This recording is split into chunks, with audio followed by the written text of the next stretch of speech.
हरे कृष्ण। हम लोग श्रीमद् भागवतम के 9वें स्कंद के पहले अध्याय का रिवीजन करने जा रहे हैं। पहले अध्याय का शीर्षक है राजा सुद्युम्न का स्त्री बनना। तो इससे पहले कि हम ये रिवीजन शुरू करें, कृपया आप सब लोग मेरे साथ ही प्रार्थना बोलिए। ओम नमो भगवते वासुदेवाय। ओम नमो भगवते वासुदेवाय। ओम नमो भगवते वासुदेवाय। नारायणं नमस्कृत्य नरं चैव नरोत्तमं देवीं सरस्वतीं व्यासं ततो जयम् उदीरयेत्। नष्टप्रायेषु अभद्रेषु नित्यं भागवत सेवया भगवती उत्तम श्लोके भक्तिर्भवति नैष्ठिकी। कृष्णाय वासुदेवाय देवकी नंदनाय च नंदगोप कुमाराय गोविंदाय नमो नमः। मूकं करोति वाचालं पंगुं लंघयते गिरिं यत्कृपातमहं वन्दे परमानन्दमाधवम्। श्री चैतन्य ईश्वरम श्री गुरु दीनतारिणम। धन्यवाद।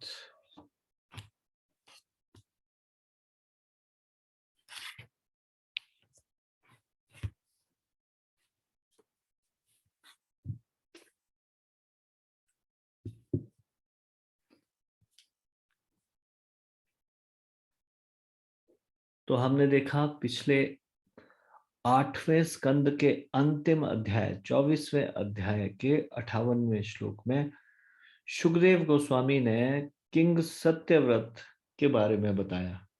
यह 58वां श्लोक इस प्रकार से था। भगवान विष्णु की कृपा से राजा सत्यव्रत को सारा वैदिक ज्ञान प्राप्त हो गया और इस काल में उसने अब सूर्यदेव के पुत्र वैवस्वत मनु के रूप में जन्म लिया।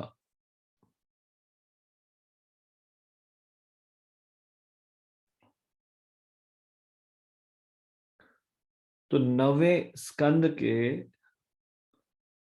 पहले अध्याय के पहले 5 श्लोकों में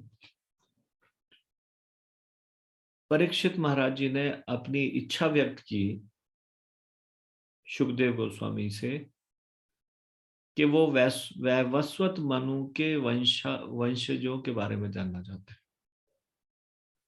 इस प्रकार से ये 9वें स्कंद की शुरुआत हो रही।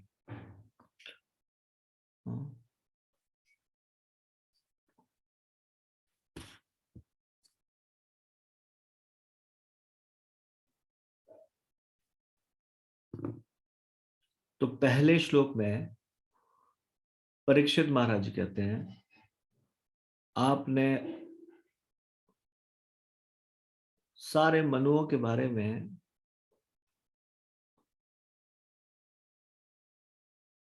उनके बहुत विशेष विशेष कार्य बताए, अद्भुत कार्यकलाप। वीर्याणी, वीर्याणी मतलब अद्भुत कार्यकलाप। उनकी वंडरफुल एक्टिविटीज, अद्भुत कार्यकलाप बताए।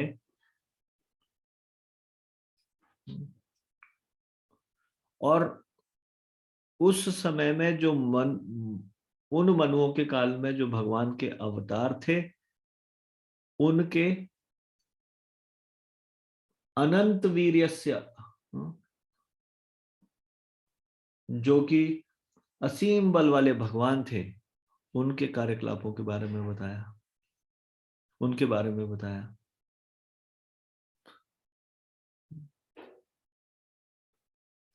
परीक्षित महाराज का इस प्रकार से बोलते, इसका अनुवाद ये है राजा परीक्षित ने कहा, हे प्रभु सुखदेव गोस्वामी, आप विभिन्न मनुओं के सारे कालों का विस्तार से वर्णन कर चुके हैं और उन कालों में असीम शक्तिमान पूर्ण पुरुषोत्तम भगवान के अद्भुत कार्यकलापों का भी वर्णन कर चुके हैं। मैं भाग्यशाली हूं कि मैंने आपसे ये सारी बातें सुनी। अब दूसरे और तीसरे श्लोक में फिर बोलते हैं,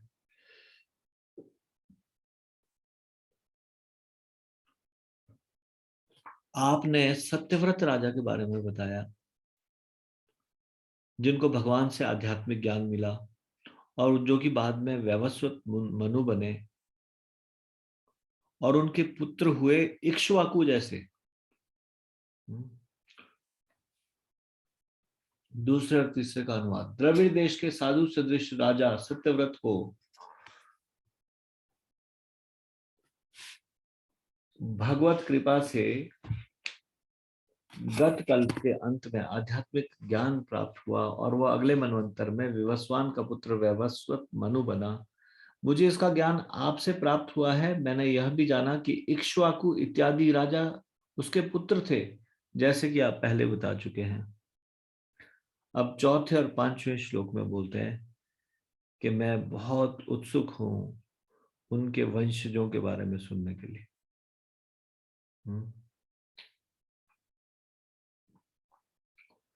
हे परम भाग्यशाली सुखदेव गोस्वामी, हे महान ब्राह्मण, कृपा करके हमको उन सारे राजाओं के वंशों तथा गुणों का पृथक पृथक वर्णन कीजिए, क्योंकि हम आपसे ऐसे विषयों को सुनने के लिए सदैव उत्सुक रहते हैं।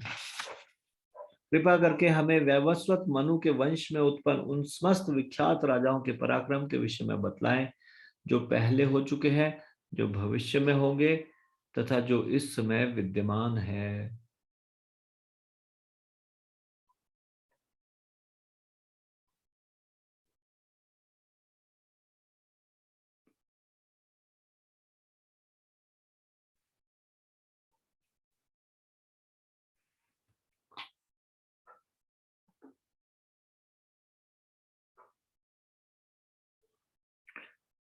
तो पास्ट, प्रेजेंट और फ्यूचर जितने भी पायस किंग्स हुए,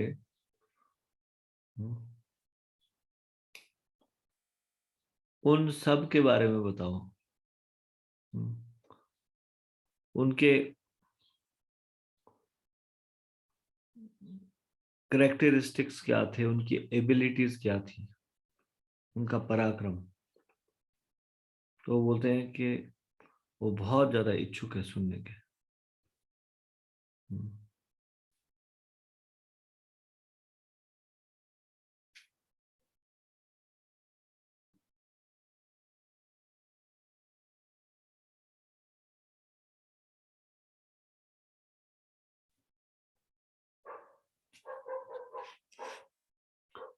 तो फिर यहाँ पे छठवें और सातवें श्लोक में बताया गया कि जब परीक्षित महाराज जी ने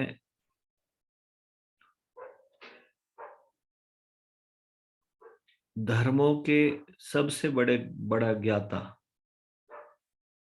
सर्वश्रेष्ठ धर्मज्ञ सुखदेव गोस्वामी से इस प्रकार प्रार्थना की, तो वे इस प्रकार बोले,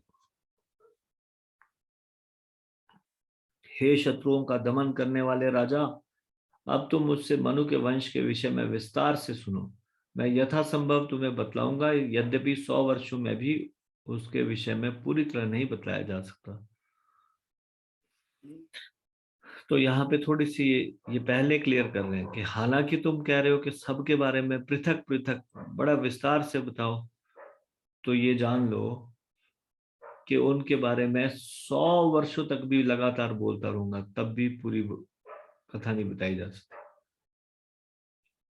इसलिए जितना संभव होगा, उनका कहने का मतलब है जितना मुझे जरूरी लगेगा, या तुमको अभी तुम्हारा जो प्रॉब्लम है उसको सॉल्व करने के लिए जितना इंपॉर्टेंट है।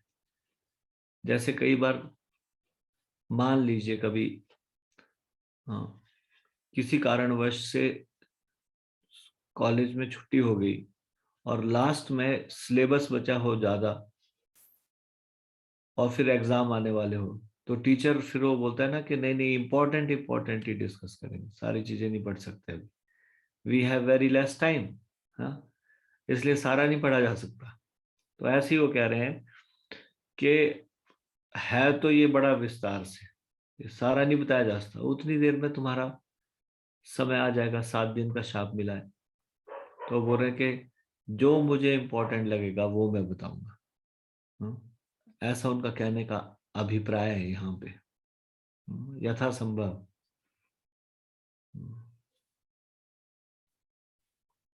तो 8वें श्लोक से 22वें श्लोक तक ईला के जन्म के बारे में, और वो किस तरह से सुद्युम्न बने, क्योंकि यहाँ पे शीर्षक, अध्याय का शीर्षक है सुद्युम्न के बारे में ही बात हो रही है, ईला के बारे में कम बात हो रही है। लेकिन पहले ईला था, वो ईला के रूप में जन्म लिया था, स्त्री के रूप में जन्म लिया था। अब सुद्युम्न है, तो सुद्युम्न नाम से ही जाना जा रहा है।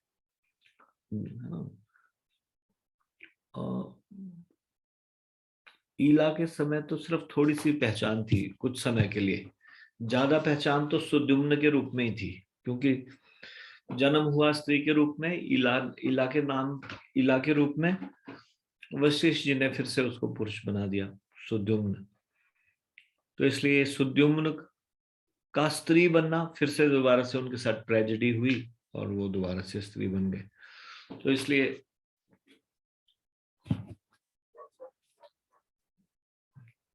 ईला के का जन्म जो हुआ और वो किस तरह से सुद्युम्न बना, ये 8वें श्लोक से 22वें श्लोक तक बताया गया।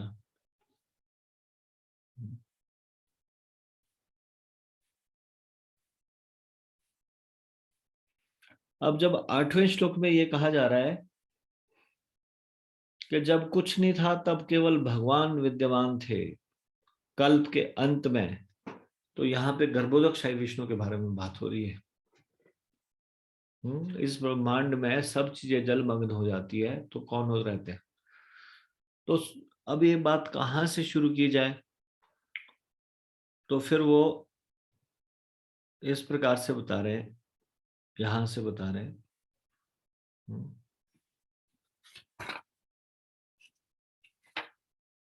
सबसे पहले जब कल्प के अंत होता है, फिर क्या होता है, भगवान जो सबके हृदय में विराजमान है, वो ब्रह्मा जी के अंत में कल्प में वही भगवान इस संसार में विराजमान रहते हैं। जब सब जल से ढक जाता है, कुछ भी एग्जिस्ट नहीं करता, तो 8वें श्लोक में ये बताया। 9वें, 10वें, 11वें, 12वें, इन 4 श्लोकों में कि वैवस्वत मनु आते कहां से, तो वो बता रहे हैं कि देखो, गर्भोदक शाही विष्णु से तो आए थे ब्रह्मा जी, उनके नाभि से प्रकट हुए थे। अब ब्रह्मा जी के मन से उत्पन्न हुए मरीचि, पहले पुत्र उनके प्रथम, और मरीचि के आगे पुत्र हुए कश्यप, और कश्यप और अदिति से जो उनके पुत्र हुए उनमें से एक है विवस्वान, और विवस्वान और संज्ञा से फिर उत्पन्न हुए श्राद्ध देव या वैवस्वत मनु। तो अब देखिए, अब वैवस्वत मनु के बारे में बताना है, तो वैवस्वत मनु के बारे में बता रहे हैं, वैवस्वत मनु की लीनिएज बता रहे हैं, कैसे कैसे कि उनके पूर्वज कौन है। भगवान के नाभि कमल से ब्रह्मा जी, ब्रह्मा जी से मरीचि, मरीचि से कश्यप, कश्यप जी से विवस्वान, और विवस्वान के पुत्र चाहे श्राद्ध देव कहो चाहे वैवस्वत कहो, विवस्वान से नाम बढ़ गया वैवस्वत। जैसे वसुदेव के पुत्र वासुदेव, वैसे विवस्वान के पुत्र वैवस्वत।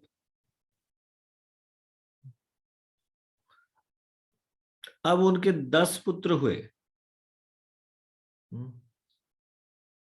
ये 10 पुत्रों के नाम बताए गए हैं, इक्ष्वाकु, नृग, शरयाति, दिष्ट, धृष्ट, करुषक, नरिशंत, पृषध्र, नभग तथा कवि।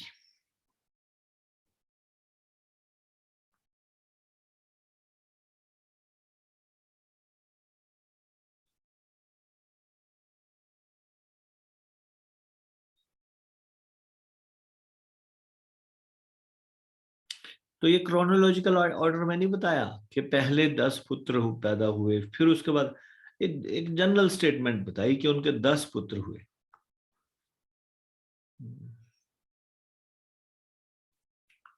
और अगर ऐसा भी कहा जा रहा है कि ये 10 पुत्र हुए,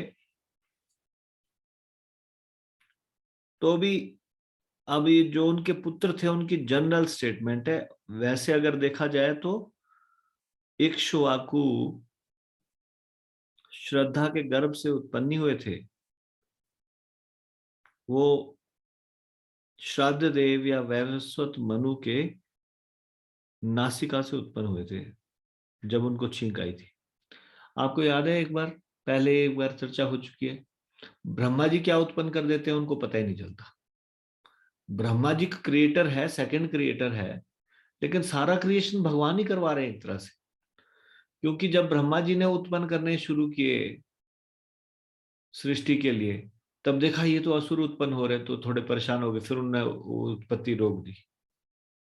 मतलब कौन उत्पन्न होगा, क्या उत्पन्न होगा, ये ब्रह्मा जी के कंट्रोल में नहीं है। ब्रह्मा जी को एक बार छींक आई, उनके नाक से कुछ छोटा सा, एक बिल्कुल छोटा सा मक्खी के बराबर कुछ निकला और अपना साइज बढ़ाता गया, बढ़ाता गया। और फिर उसके बाद उन्होंने, ब्रह्मा जी भी चकित है, उन्होंने क्या पैदा कर दिया। ब्रह्मा जी के नाक से पैदा हुआ और वो थे वराहदेव। बाद में वराहदेव इस प्रकार से उत्पन्न हुए थे। वैसे ही ये जो इक्ष्वाकु है, वो भी श्राद्ध देव या वैवस्वत मनु के नाक से, छींक से उत्पन्न हुए। छींक छींक आई और उनके नाक से कुछ उत्पन्न हुआ और बाद में वो थे वो इक्ष्वाकु। ऐसे ऐसे उनके पुत्र थे। तो ये जनरल स्टेटमेंट दिया कि 10 पुत्र। हाँ, तो इनमें से इक्ष्वाकु ऐसे पैदा नहीं हुए थे। इसके बारे में विस्तार से बताया गया जाएगा बाद के अध्यायों में। 9वें स्कंद के 6वें अध्याय के 4थे श्लोक में ये घटना बताई गई है। हाँ, कि किस प्रकार से इक्ष्वाकु प्रकट हुआ। अब एक जनरल स्टेटमेंट दे दी कि उनके 10 पुत्र उत्पन्न हुए, लेकिन जब पुत्र नहीं हुए थे, ये क्रोनोलॉजिकल हिसाब से नहीं बताया कि पहले जो घटना घटी वो पहले बता रहे। अब ये बताया गया जब ये 10 पुत्र नहीं थे, 13वें श्लोक में बताया जा रहा है, तो वैवस्वत मनु के जब कोई पुत्र नहीं था पहले, तो पुत्र प्राप्ति के लिए वो वशिष्ठ मुनि जी के पास गए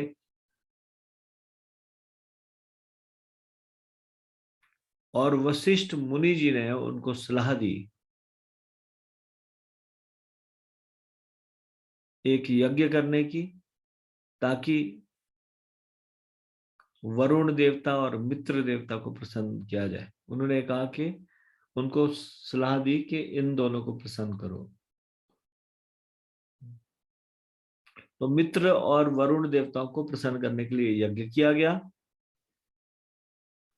फिर 14, 15, 16 इन 3 श्लोकों में बताया कि कैसे वो पुत्र के लिए जो यज्ञ हुआ था उसमें पुत्री पैदा होगी। हाँ, ये बड़ी मिस्ट्री है कैसे। तो इसमें बताया गया कैसे हुआ ये। तो इसमें ये बताया गया कि जब ये यज्ञ हो रहा था, उस समय मनु की पत्नी श्रद्धा ये पयव्रता पयोव्रत कर रही थी, केवल दूध पीने का व्रत। तो दूध पीकर जीवित रहकर व्रत कर रही थी। वो यज्ञ कराने वाले पुरोहित के निकट गई, मतलब मुख्य पुरोहित नहीं, जो आहुति डालता है उसके निकट, जिसको होता बोलते हैं। उनको प्रणाम किया और कहा कि मेरी पुत्री की इच्छा है, मैं चाहती हूँ पुत्री हो। ये बेचारे परेशान है वैवस्वत मुनु कि कौन राज्य संभालेगा, पुत्र के लिए परेशान है, और इनकी पत्नी को पुत्री चाहिए। वो जानती है, भला अच्छी तरह से भली भांति जानती है कि यज्ञ किया जा रहा है पुत्र की प्राप्ति के लिए। अब वो पयोव्रत में डिमांड कर रही है भगवान से, व्रत भी कर रही है कि पुत्री प्राप्त हो, और साथ में उनको कन्विंस भी कर रही है, जो पुरोहित है, आहुति डालने वाले।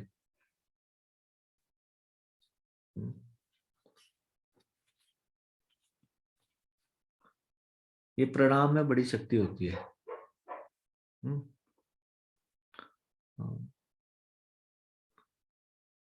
प्रणामम सर्व दुखा नाम, कुछ इस तरह से श्लोक है वो। हाँ। सनातन गौतम प्रभु क्या श्लोक है? हरे कृष्ण प्रभु जी, नमन प्रणाम। चलो जी। प्रभु जी प्रणामो दुख शमनम तम नमामि हरिम परम। हाँ। ठीक है, आपका गला बैठा है, आपको बोलने के लिए मना किया डॉक्टर, सॉरी मैं भूल गया था। तो अब प्रभु जी बता रहे हैं ये सारे दुख शमन हो जाते हैं प्रणाम करने से।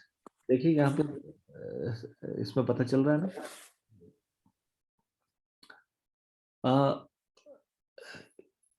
श्रद्धा के पास और कोई उपाय नहीं, वो जाके उनके पास जाके प्रणाम कर रही है। किसी के पास विनम्रता से जाके प्रणाम कर लो। जो व्यक्ति झुकता है उसके जीवन में समस्या नहीं रहती।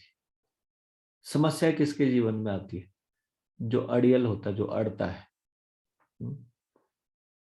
बड़े बड़े तूफान आते हैं, ये जो अड़े हुए पेड़ होते हैं, जो तने हुए पेड़ रहते हैं, हमेशा झुकते नहीं है, जो वो ही टूटते हैं। जिनको झुकना आता है वो एकदम से झुक जाते हैं, और जब हवा चली जाती है, तूफान चला जाता है, फिर दोबारा से खड़े हो जाते हैं। सारी की सारी प्रॉब्लम सॉल्व हो जाती है प्रणाम से।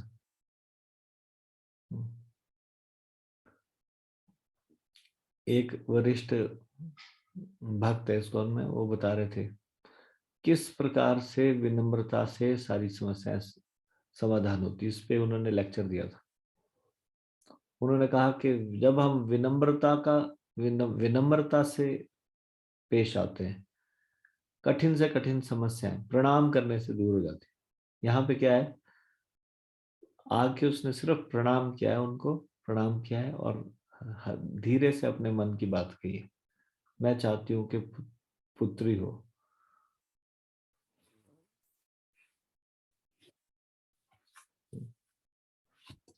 प्रणाम करने में संकोच नहीं करना चाहिए, इसलिए।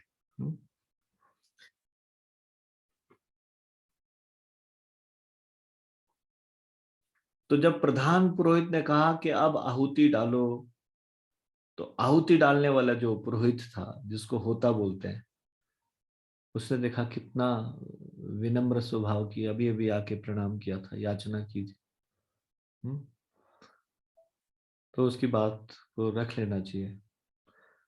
पुरोहित जो उनके हेड प्रीस्ट है, उनकी बात ना मान के वो उनकी बात मान रहा है, और आहुति देते हुए उन्होंने पुत्री प्राप्त होने की आहुति डाल दी। मनु ने वह यज्ञ पुत्र प्राप्ति के लिए प्रारंभ किया था, किंतु मनु की पत्नी के अनुरोध पर पुरोहित के विपथ होने से इला नाम की एक कन्या उत्पन्न हुई। इस पुत्री को देखकर मनु अधिक प्रसन्न नहीं हुए। प्रसन्न हुए, कोई संतान नहीं थी, लेकिन अधिक प्रसन्न नहीं हुए, क्योंकि वो समस्या जो की त्यों बनी रही। Who will look after the kingdom, राज्य को कौन संभालेगा बाद में। अतः वे अपने गुरु वशिष्ठ के पास से इस प्रकार बोले।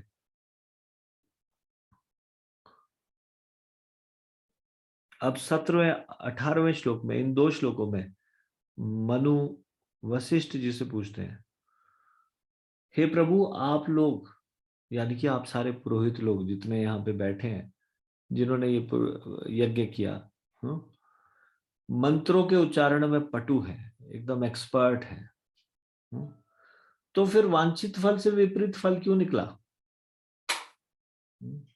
यही मेरे लिए शोक का विषय है। वैदिक मंत्रों का ऐसा उल्टा प्रभाव नहीं होना चाहिए था। तो ये कोई कलयुग थोड़ी नहीं है जहां पे कोई मंत्र का उच्चारण ठीक से नहीं कर पाएगा। इस युग में और आप जैसे एक्सपर्ट सुपरविजन में ऐसा तो होना नहीं चाहिए था। कलयुग में ये यज्ञ की संस्तुति नहीं की जाती, क्योंकि कलयुग में ना तो कोई एक्सपर्ट ब्राह्मण मिलेगा और ना किसी का उच्चारण सही से कर पाएंगे। ये इतना गंभीर विषय है कि स्वर मात्र की दीर्घ सर्ग और लघु स्वर, इसी से ही मतलब चेंज हो जाता है। संस्कृत भाषा ऐसी है, थोड़ा सा स्वर बदल गया तो रिजल्ट का कुछ मिल जाएगा। किसी को याद आ रहा है ऐसी घटना जिसमें स्वर बदल जाने से जो है कुछ और प्राप्त हो गया? मांगा था कुछ, यज्ञ किया गया था किसी चीज के लिए और प्राप्त हो गया कुछ और, स्वर बदल जाने से। आपने देखा है वेद पाठी ब्राह्मण कई बार एक साथ कई बार प्रदर्शन करते हैं, कई बार कैसे वेदों का उच्चारण करेंगे। एक बार दिल्ली में एक ऑडिटोरियम में, वहां पे कुछ बनारस के कुछ ब्राह्मण आए थे और मेरे ऑफिस के कोई जो एक सीनियर बॉस थे उनको वहां पे जाना था, मुझे भी साथ लेके गए। तो उस समय खत्म होने वाला था, तो 10 से 15 मिनट का मैंने देखा उनका। तो वो जो वैदिक मंत्रों का उच्चारण कर रहे थे उसमें हाथ ऐसे ऐसे उठा रहे थे, बीच में हाथ ऊपर ले जाते फिर कभी नीचे ले आते। तो फिर ये देख के बड़ा आश्चर्य लग रहा था, सबके हाथ एक साथ जा रहे थे। वो हाथ थे कब दीर्घ स्वर बोलना है और कब लघु स्वर बोलना है। दीर्घ स्वर बोलना है तो हाथ ऊपर उठ जाता था, लघु स्वर बोलना है तो हाथ नीचे उठ जाता था, और एक ध्वनि में बोल रहे थे सारे। तो ऐसे ऐसे एक्सपर्ट भी कलयुग में फेल है, वो भी गलती कर सकते हैं। ऐसा खतरा है वैदिक मंत्रों में। तो अधीश्वरी लक्ष्मी माता जी, हाँ जी आप बताइए, ऐसा कोई उदाहरण मिलता है शास्त्रों में? हरे कृष्णा प्रभु जी, दंडवत प्रणाम। प्रभु जी, जब इंद्रदेव ने विश्व रूप को अपना गुरु चुना था, फिर उनकी हत्या कर दी थी क्योंकि वो आहुति डाले थे अपने ननिहाल पक्ष के, मतलब असुरों के लिए।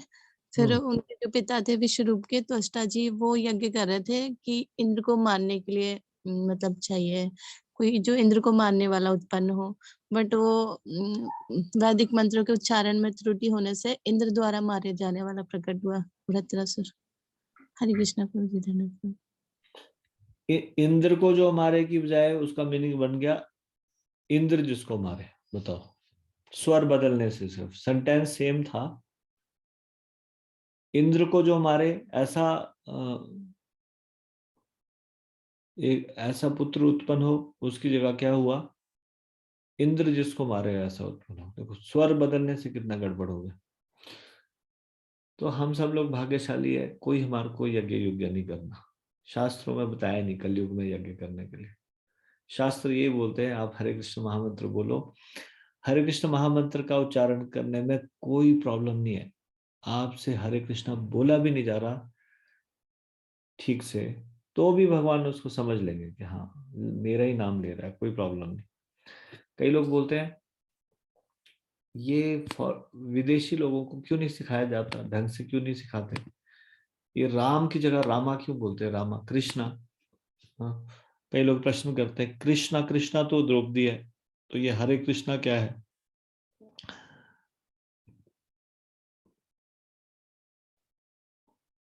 तो प्रभुपाद के पास भी इस तरह से शिकायत लेके आते थे कई बार।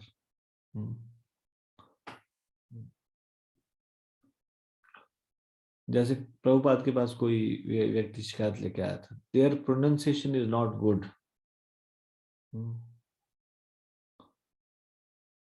तो प्रभुपाद जी बोलते हैं their pronunciation not be good but there they have a good sincerity, कुछ ऐसा कुछ वर्ड उन्होंने बोला था, अभी एग्जैक्ट वर्ड मुझे याद नहीं आ रहा। कहने का मतलब कि प्रोनाउंसिएशन भाव प्रॉपर सही भाव में भक्ति कर रहे हैं, भले ही प्रोनाउंसिएशन सही नहीं, तो उसमें कोई दोष नहीं होता यहाँ पे ये। लेकिन वैदिक मंत्रों में दोष है, वैदिक मंत्रों में दोष है, तो उसमें बड़ा सावधान रहना पड़ेगा। तो यहाँ पे मनु पूछते हैं वशिष्ठ जी से कि वैदिक मंत्रों का ऐसा प्रभाव नहीं होना चाहिए था।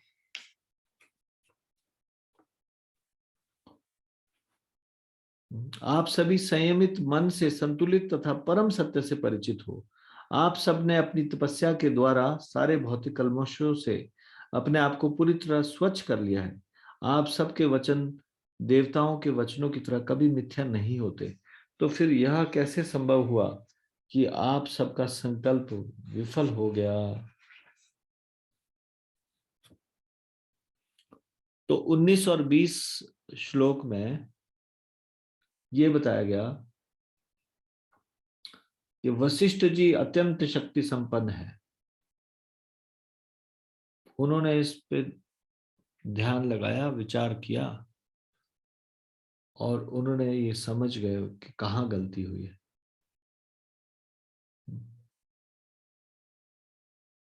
वो पुरोहित की त्रुटि थी, ये समझ गए।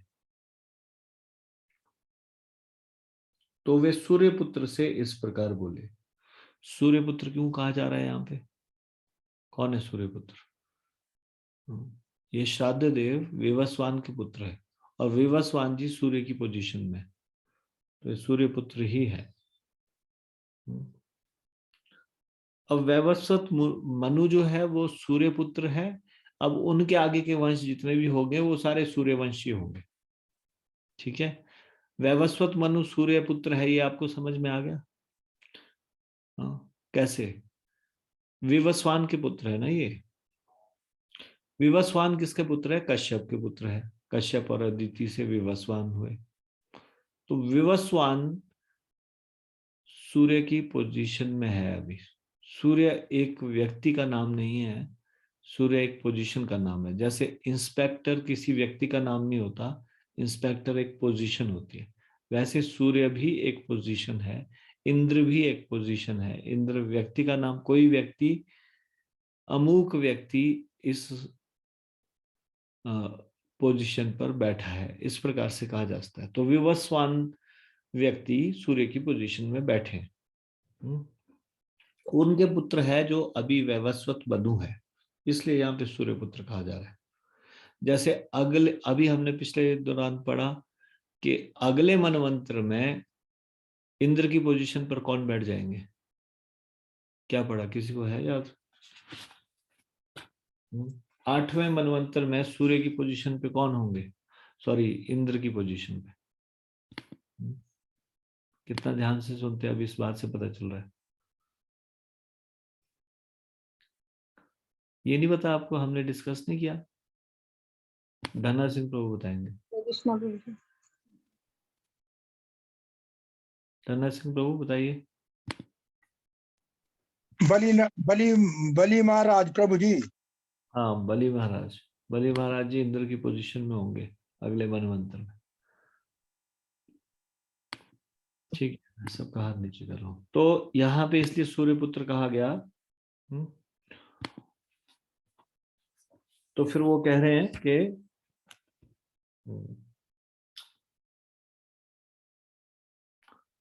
वे सूर्यपुत्र से इस प्रकार बोले, यानी कि वैवस्वत मनु से इस प्रकार बोले।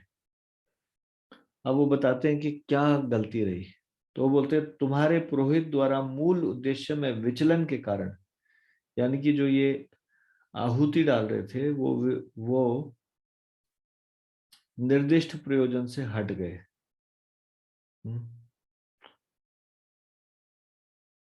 इस कारण ये लक्ष्य में त्रुटि हुई।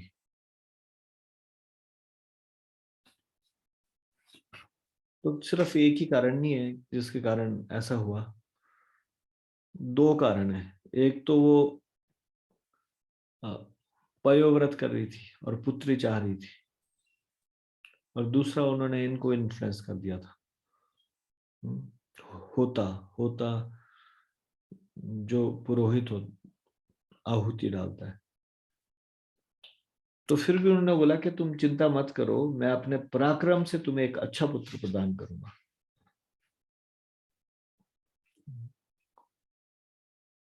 अब 21 और 22 श्लोक में बताया गया, ये जो पुत्री उत्पन्न हुई थी ईला, ये सुद्युम्न बन गई। कैसे?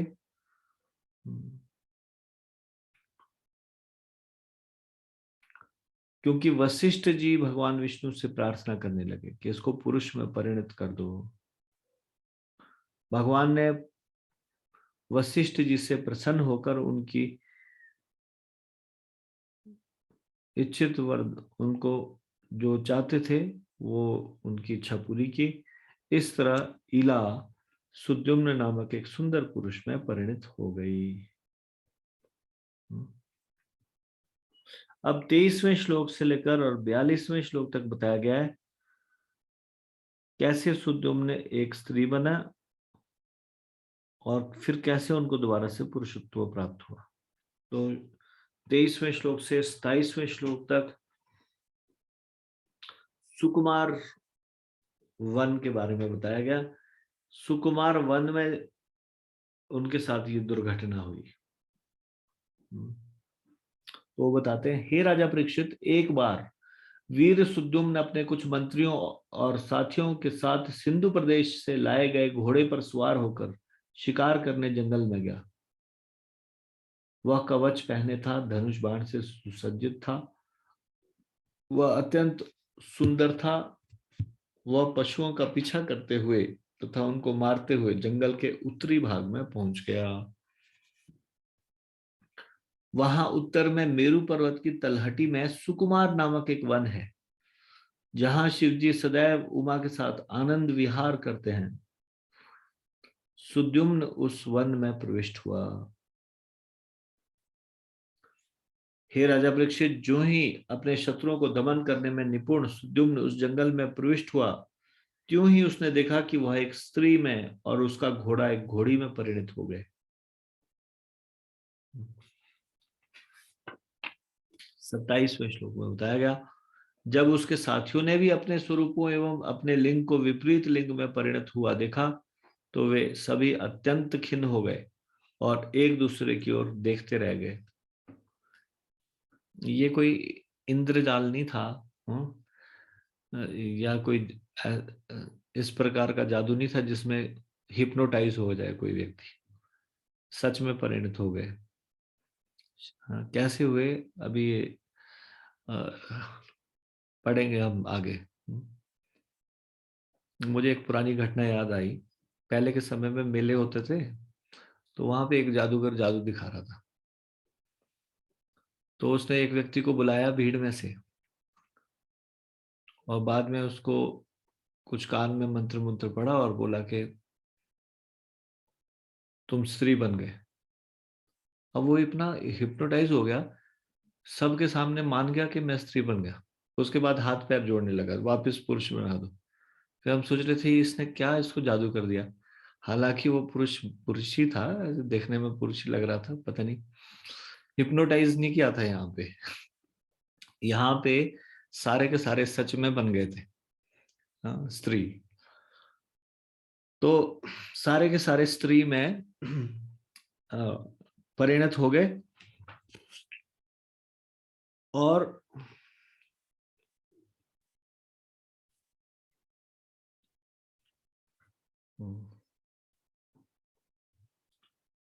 महाराज परीक्षित पूछते हैं, अब 28वें श्लोक में जैसे ही महाराज परीक्षित ये सुनते हैं तो उनके मन में ये बड़ा कौतूहल, एक उत्सुकता उत्पन्न होती है। तो प्रश्न पूछते हैं, हे सर्वश्रेष्ठ शक्ति संपन्न ब्राह्मण, यह स्थान इतना शक्तिशाली क्यों था और किसने इसे इतना शक्तिशाली बनाया था? कृपा करके इस प्रश्न का उत्तर दीजिए, क्योंकि मैं इसके विषय में जानने के लिए अत्यधिक उत्सुक हूं। फिर 29वें श्लोक से 33वें श्लोक के पहले भाग तक ये सुकुमार पर्वत, ये सुकुमार वन की ये कथा है। सुखदेव गोस्वामी कहते हैं, एक बार आध्यात्मिक अनुष्ठानों का दृढ़ता से पालन करने वाले महान साधु पुरुष उस जंगल में शिवजी का दर्शन करने आए। उनके तेज से समस्त दिशाओं का सारा अंधकार दूर हो गया। जब देवी अंबिका ने उन महान साधुओं पुरुषों को देखा तो वे अत्यधिक लज्जित हुई, क्योंकि उस समय वे नग्न थी। वे तुरंत अपने पति की गोद से उठ गई और अपने वक्षस्थल को ढकने का प्रयास करने लगी। शिवजी तथा पार्वती को इस प्रकार रति क्रीड़ा में संलग्न देखकर सारे साधु पुरुष आगे जाने से तुरंत ही रुक गए और उन्होंने नर नारायण के आश्रम की ओर चल पड़े।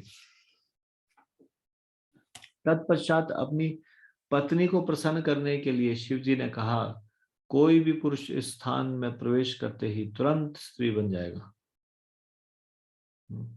उस समय से कोई भी पुरुष उस जंगल में प्रवेश किसी भी पुरुष ने उस जंगल में प्रवेश नहीं किया था। तो ये स्टोरी है कैसे वो सुकुमार वन में जाने से कोई भी स्त्री बन जाता है।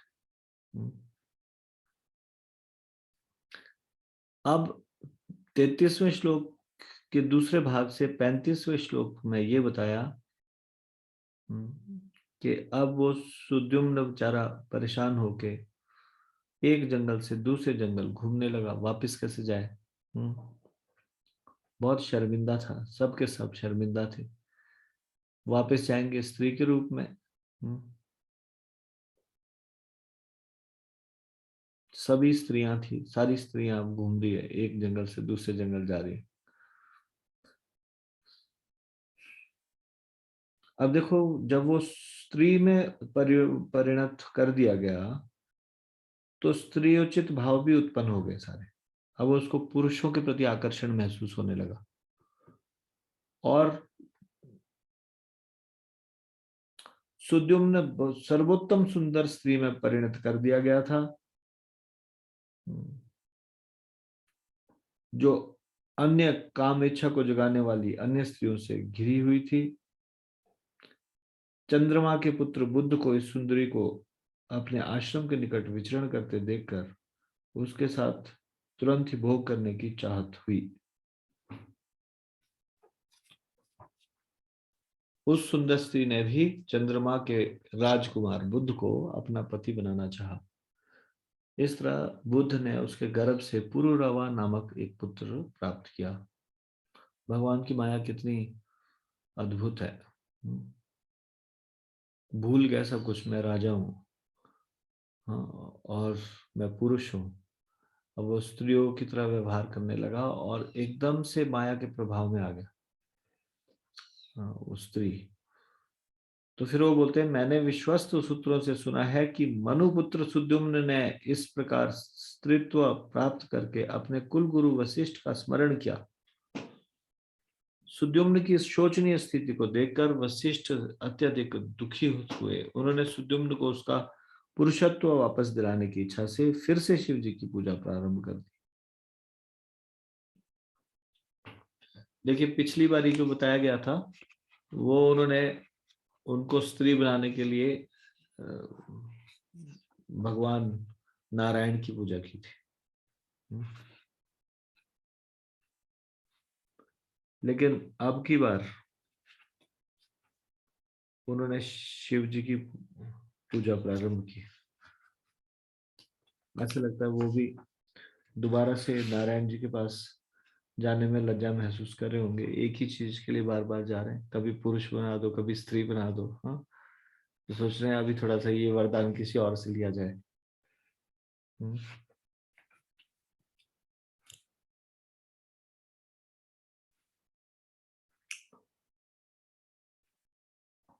परम पुरुष भगवान विष्णु से इला को पुरुष में परिणत करने की प्रार्थना की। ये हमने पढ़ा था ना पहले, भगवान विष्णु से प्रार्थना की।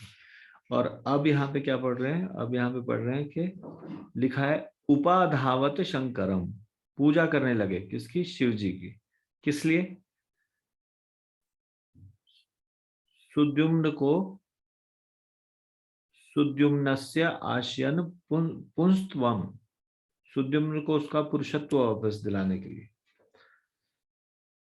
हे राजा परीक्षित, शिवजी वशिष्ठ जी पर प्रसन्न हुए, अतएव शिवजी ने उन्हें संतुष्ट करने तथा पार्वती को दिए गए अपने वचन को रखने के उद्देश्य से उस संत पुरुष से कहा, आपका शिष्य सुद्युम्न 1 मास तक नर रहेगा और दूसरे मास नारी रहेगा। इस तरह वह इच्छा अनुसार जगत पर शासन कर सकेगा।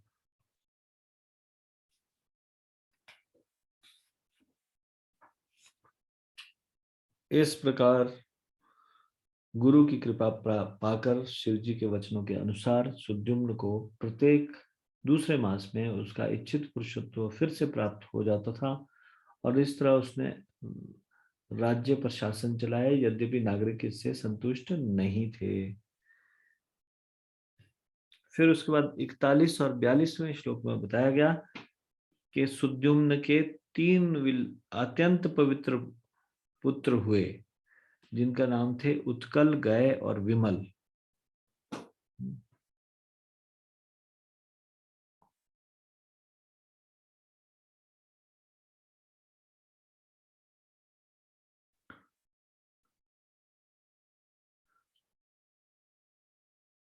तो वो दक्षिणापथ के राजा बने।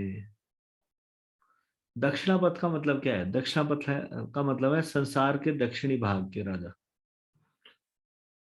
और फिर 42वें श्लोक में बताया गया, तत्पश्चात समय आने पर जब जगत का राजा सुद्युम्न काफी वृद्ध हो गया तो उसने अपना सारा साम्राज्य अपने पुत्र पुरुरवा को सौंप दिया और स्वयं जंगल में चला गया।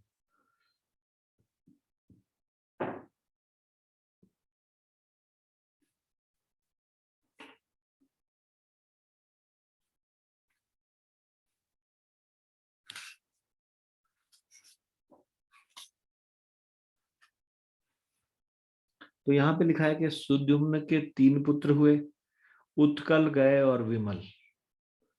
लेकिन फिर अगले श्लोक में बताया कि सारा साम्राज्य अपने पुत्र पुरुरवा को सौंप दिया। तो ये पुरुरवा कहाँ से आया? यहाँ तो 3 पुत्र हुए। कौन बताएंगे? कितना ध्यान से सुन रहे हैं आप कथा, इससे पता चलेगा पुरुरवा कहाँ से आ गया। क्योंकि यहाँ पे बताया गया है कि उत्कल, गय और विमल ये सुद्युम्न के पुत्र हुए, लेकिन फिर वो कह रहे हैं कि राज्य उन्होंने सौंप दिया पुरुरवा को, अपने पुत्र पुरुरवा को। तो ये पुरुरवा कौन है, कहाँ से आया? प्रमोद प्रभु बताएंगे। हाँ बताइए। हरे कृष्णा प्रभु जी, दंडवत प्रणाम। हरे कृष्णा। धन्यवाद जी। जब प्रभु जी ये सुकुमार वन में प्रवेश करने के बाद जब ये स्त्री में परिवर्तित हो गए सुद्युम्न, तब जो है चंद्रमा के पुत्र बुद्ध, भगवान बुद्ध जो थे ना, उनके संसर्ग से इनके ये पुत्र उत्पन्न हुए पुरुरवा। ठीक है। तो जब वो स्त्री शरीर में थे तो उन्होंने अपने गर्भ धारण करके जो पुत्र को जन्म दिया था वो थे पुरुरवा, और ये जब पुरुष शरीर में थे वापिस सुद्युम्न, तब उन्होंने जो पुत्र को जन्म दिए वो थे ये 3 पुत्र, उत्कल, गय और विमल। ठीक है। तो यहाँ पे ये अध्याय पूरा हुआ। इस अध्याय का रिवीजन यहाँ पे इस तरह से संपूर्ण हुआ। अब हम दूसरा अध्याय शुरू करने जा रहे हैं। कृपया सब लोग दूसरा अध्याय निकाल लीजिए।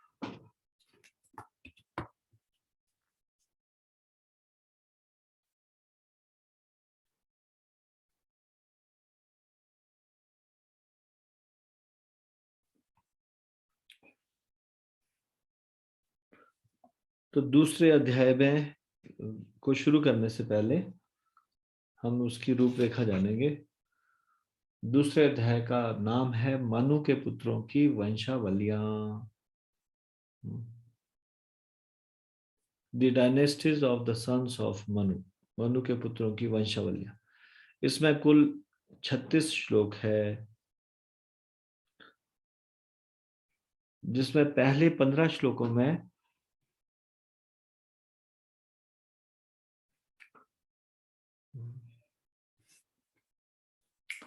वृषध्रा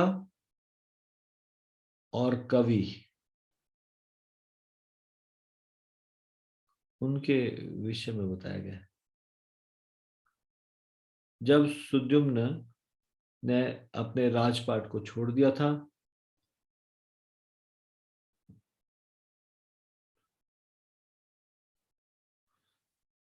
तो वैवस्वत मनु ने भगवान की पूजा की और 10 पुत्रों को प्राप्त किया। देखिए 10 पुत्र कब प्राप्त हुए? इतने लेट प्राप्त हुए।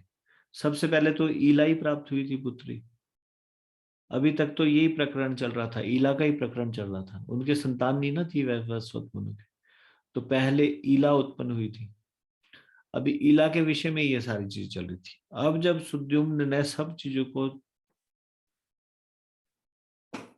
छोड़ दिया, यानी कि ईला भी जो थी, वो जो पुरुष शरीर में सुद्युम्न जो थी, वो भी रिटायर हो गई जब, तब तब जाके वैवस्वत मनु के 10 पुत्र और हुए।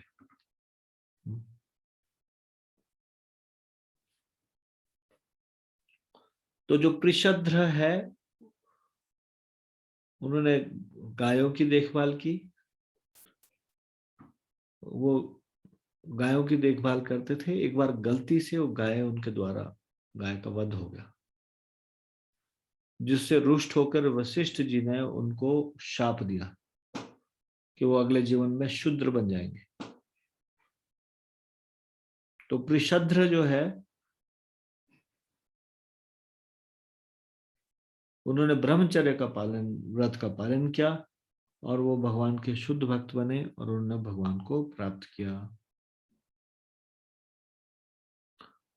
फिर कवि के बारे में बताया गया, कवि ने राज्य को त्याग दिया और उन्होंने भी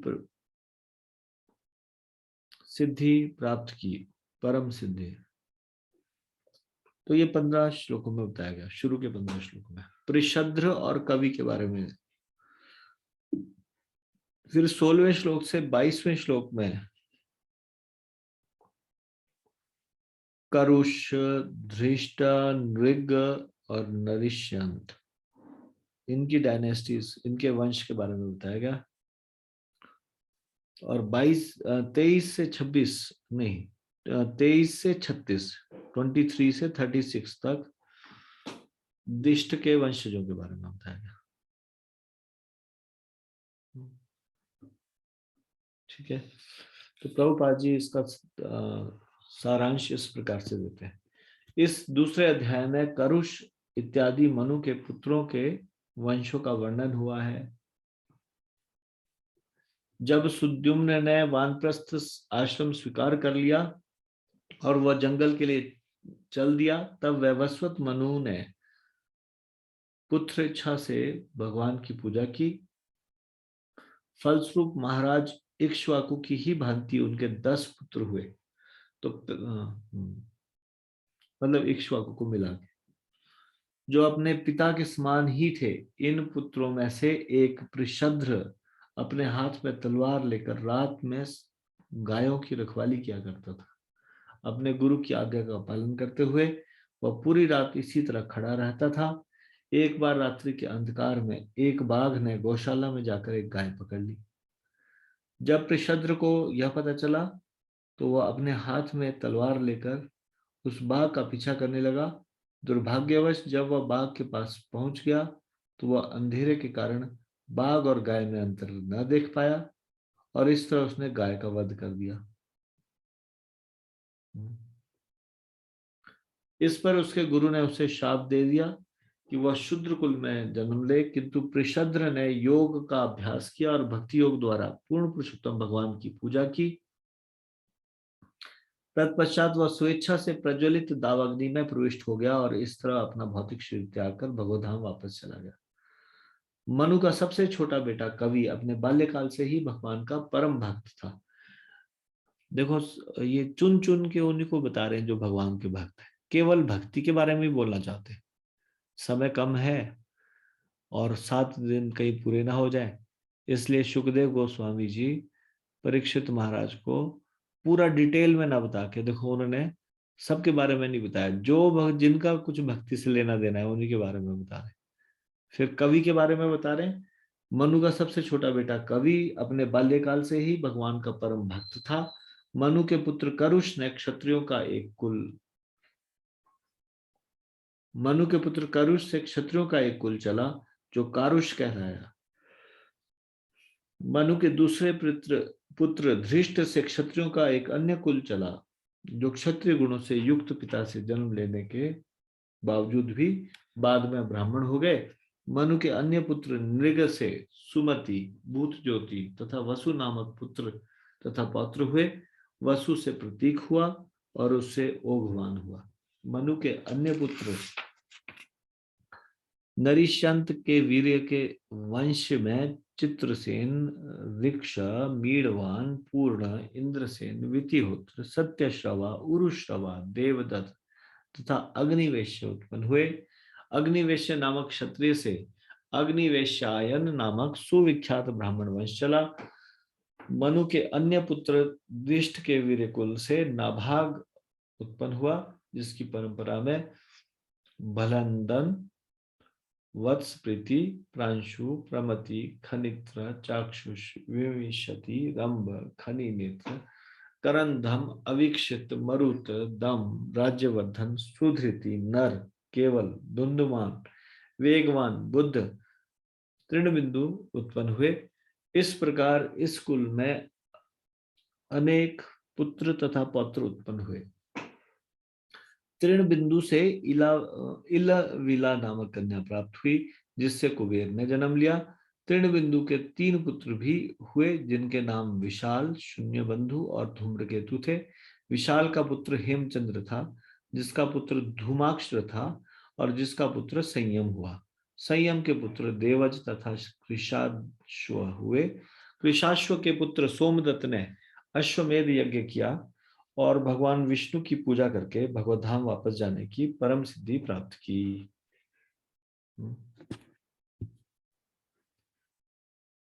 तो ये था इस अध्याय का सारांश। अब इस अध्याय को हम शुरू करने जा रहे हैं। तो पहले 15 श्लोकों में कृषध्र और कवि के बारे में बताया गया। श्री शुक उवाच।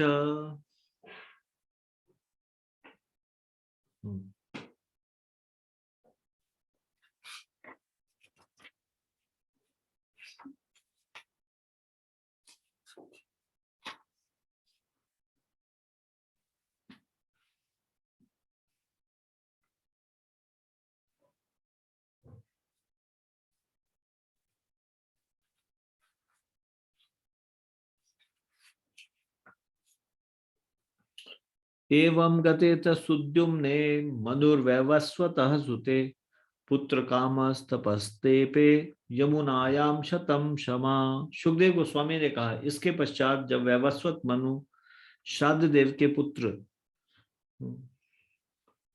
सुद्युम्न वानप्रस्थ आश्रम ग्रहण करने के लिए जंगल में चले गए, तो मनु ने और अधिक संतान प्राप्त करने की इच्छा से यमुना नदी के तट पर 100 वर्षों तक कठिन तपस्या की। यानी कि पिताजी ने देखा उनके पुत्र ने वानप्रस्थ आश्रम धारण कर लिया। पिताजी ने वानप्रस्थ धारण नहीं किया, उन्होंने फिर और उत्तम बच्चे पैदा किए। क्यों? ये इला जो है वो सुद्युम्न बनी थी, तो ये उनका पहला पुत्र था, पुत्री थी जो कि पुत्र बना था वैवस्वत मनु का। अब उनके पुत्र ने आगे 3 पुत्र पैदा कर दिए, 4 पहले स्त्री के शरीर से पुरुरवा और पुरुष के शरीर से ये 3 उत्कल, गए और विमल। अब सुद्युम्न वानप्रस्थ आश्रम ग्रहण करने के लिए जंगल में चले गए।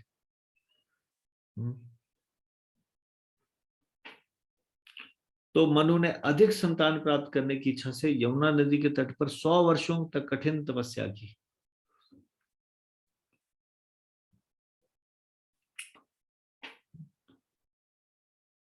तथा अयजत मनु देवम अप्रत्य अर्थम प्रभु हर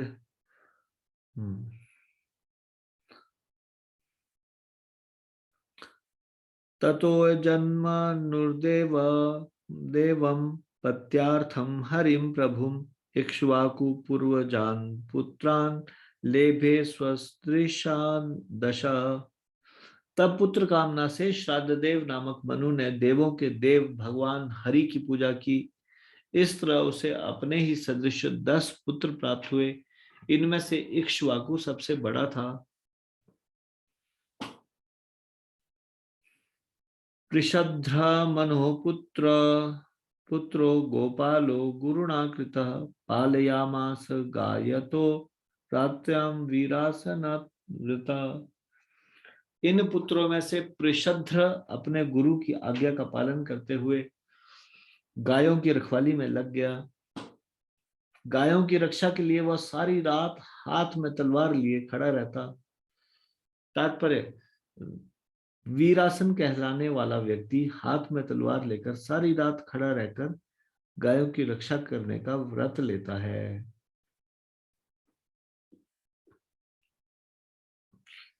इसमें लिखा है वीरासन व्रत।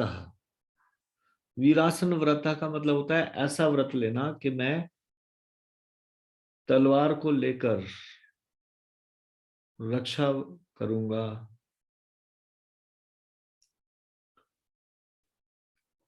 किसी की रक्षा करने के लिए तलवार को लेकर खड़े रहना, यह है वीरासन व्रत।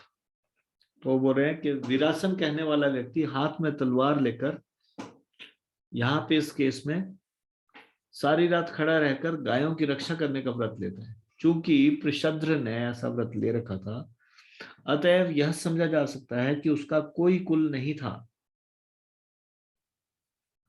पृषद्र के इस व्रत से हम यह भी समझ सकते हैं कि गौ रक्षा कितनी अनिवार्य है।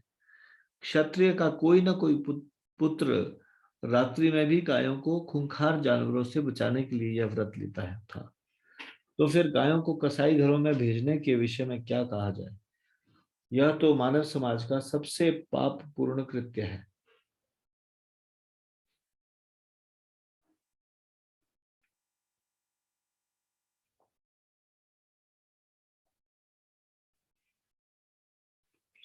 देखिए कलयुग का प्रभाव कैसा हो गया है अभी। गौ रक्षा को कितना इंपॉर्टेंस दिया जाता था, गायों की रक्षा को।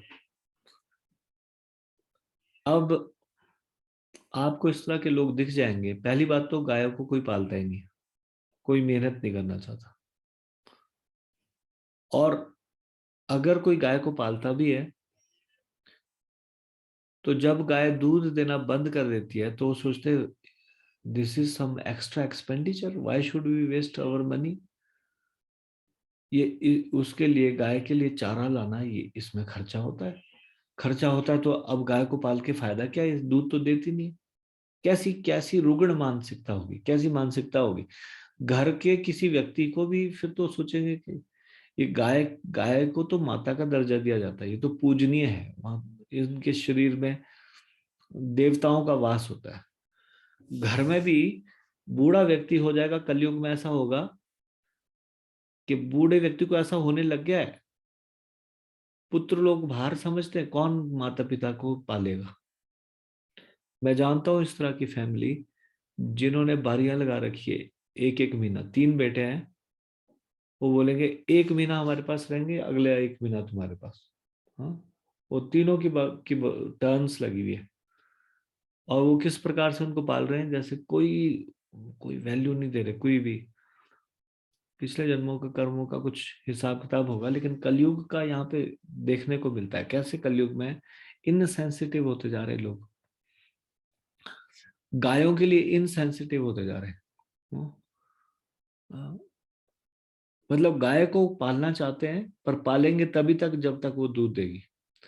पहले के समय में क्या होता था, अगर गाय दूध नहीं भी देती थी तो उसने जीवन भर अच्छे से हमको दूध दिया, पालन पोषण किया। अब उसका समय आ गया है रेस्ट करने का। Now she should be taken care of.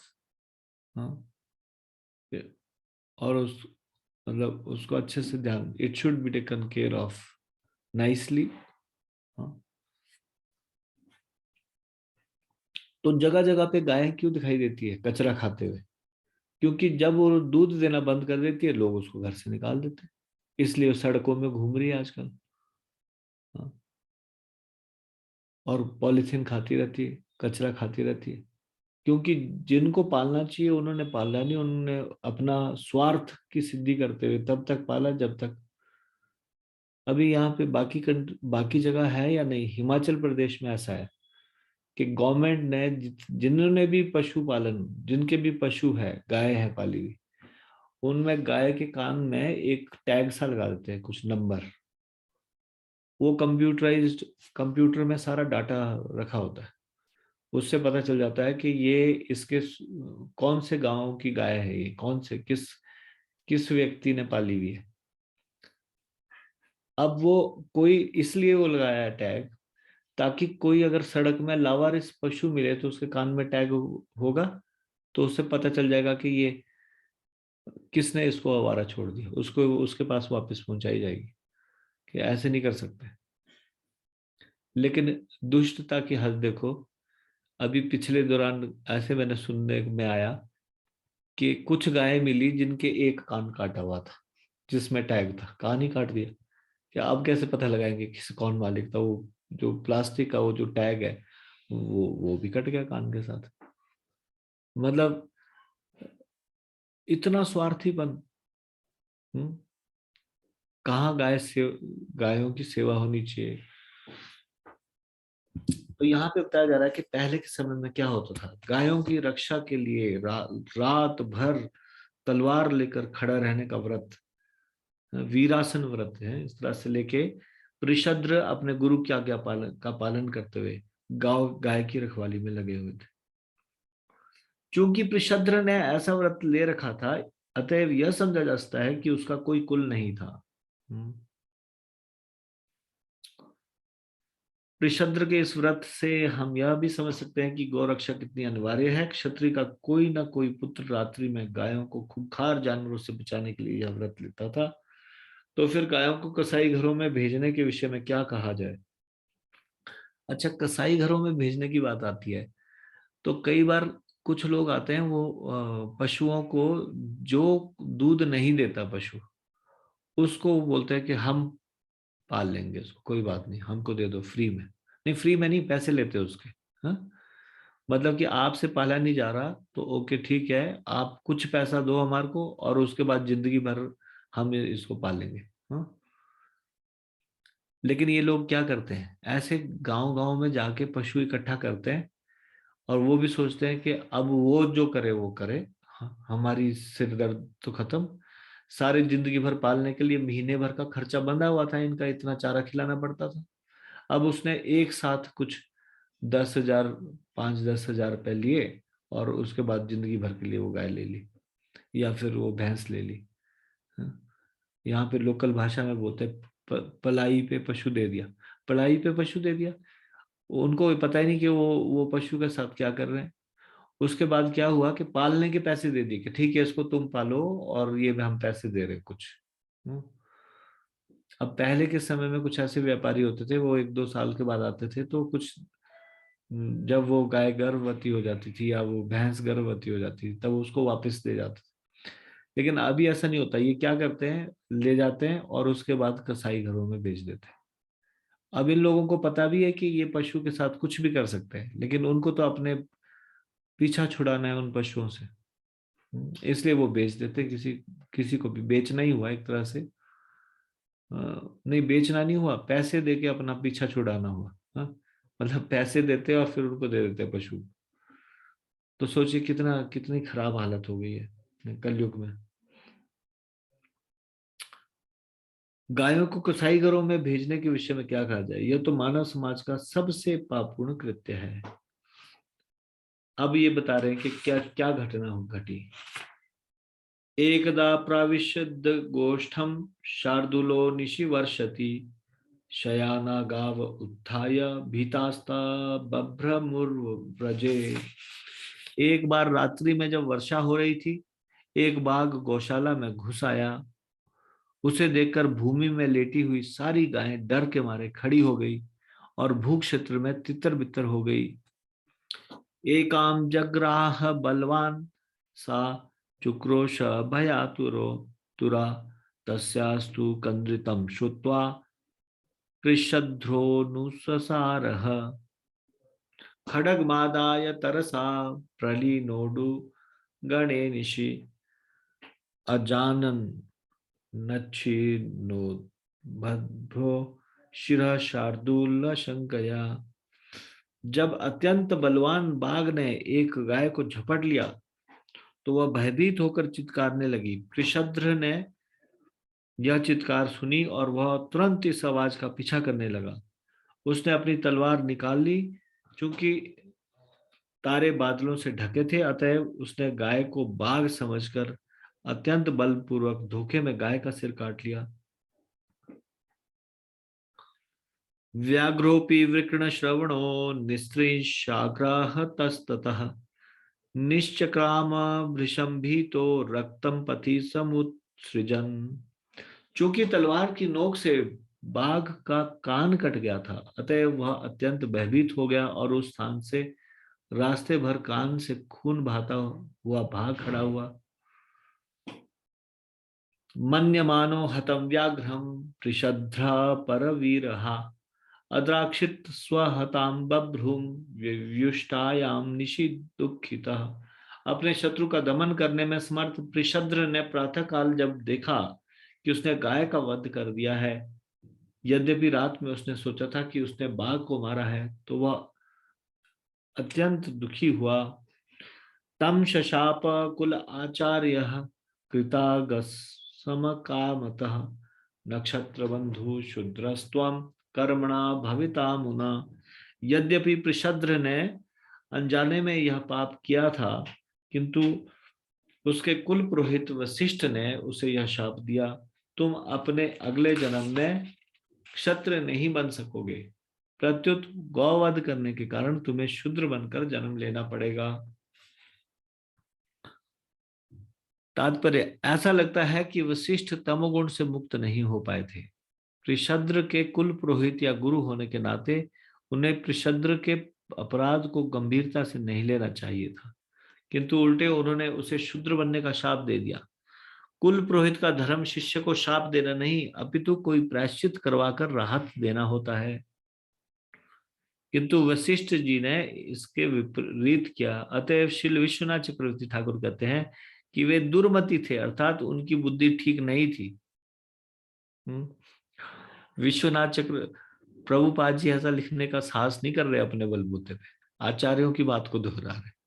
आचार्यों ने कहा कि उस समय वशिष्ठ जी की बुद्धि ठीक नहीं थी, नहीं तो उनसे कुछ प्रायश्चित करवाते। एक तो बेचारे से गलती हुई, वो भी जानबूझकर नहीं किया, गलती से किया, ऊपर से उनको शाप दे दिया। तो ये सही डिसीजन नहीं था। तो इसलिए विश्वनाथ चक्रवर्ती ठाकुर अपनी टीका में बोलते हैं कि उनकी बुद्धि उस समय ठीक नहीं थी। एवं शपथ तु गुरुणा प्रत्यगृहणत कत अंजलि अधार्यत व्रतम वीरः ऊर्ध्वरेता मुनि प्रियम। जब उस वीर पृषद्र को उसके गुरु ने इस प्रकार शाप दे दिया, तो उसने हाथ जोड़कर यह शाप अंगीकार कर लिया। तत्पश्चात अपनी इंद्रियों को वश में करते हुए उसने समस्त मुनियों द्वारा अनुमोदित ब्रह्मचर्य व्रत ग्रहण किया। देखिए, उसकी भावना नहीं थी गलत, वो नहीं मारना चाहता था, इसीलिए उसको गौ हत्या का पाप नहीं लगने वाला अभी, क्योंकि वो इतने अच्छे से प्रसन्न करेगा भगवान को कि वो भगवत धाम चले जाएगा। अपने शरीर को योग अग्नि से जला देख के फिर वो खुद भगवत धाम चला जाएगा। ऐसा इसमें आगे आएगा। वासुदेवे भगवती सर्वात्मनि परे मले एकांती त्वं गतो भक्त्या सर्वभूत सुहृत समः विमुक्त संग शांतात्मा संयताक्षो परिग्रह यदृच्छयोपपन्नेन कल्पयन् वृत्तिमात्मनः आत्मन्यात्मानमाधाय ज्ञानतृप्ता समाहिता विचचार महिमेतां जडांध बधिराकृति। तत्पश्चात पृषद ने सारे उत्तरदायित्वों से निवृत्ति ले ली और शांत चित्त होकर अपनी समग्र इंद्रियों को वश में किया। भौतिक परिस्थितियों से अप्रभावित भगवान की कृपा से शरीर तथा आत्मा को साथ में बनाए रखने के लिए जो भी मिल जाए उसी से संतुष्ट एवं सब पर संभाव रखते हुए वह कलमश रहित परमात्मा भगवान वासुदेव पर ही अपना सारा ध्यान लगाने लगा। इस प्रकार शुद्ध ज्ञान से पूर्णतः संतुष्ट होकर एवं अपने मन को पूर्ण पुरुषोत्तम भगवान में लगाकर पृषद्र ने भगवान की शुद्ध भक्ति प्राप्त की और सारे विश्व में विचरण करने लगा। उसे भौतिक कार्यकलापों से कोई लगाव न रहा, मानो वह बहरा, गूंगा तथा अंधा हो।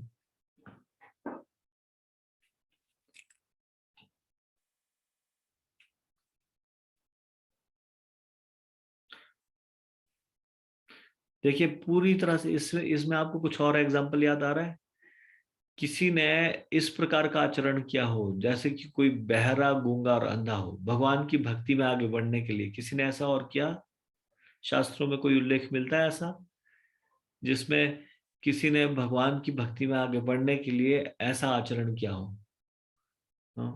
बहरा, गूंगा, अंधा। यहाँ पे ये सेकंड एग्जाम्पल आ गया। ऐसा पृषद्र ने भी किया, लेकिन इससे पहले किसी ने किया? सीमा माता जी बताएंगे। यस माता जी। हरे कृष्ण प्रभु जी, दंडवत प्रणाम। धन्यवाद जी। प्रभु जी, जड़ भरत का पढ़ रहे थे, उस समय आ रहा इसमें। आपकी आवाज बड़ा खराब सी आ रही, सुनाई दे।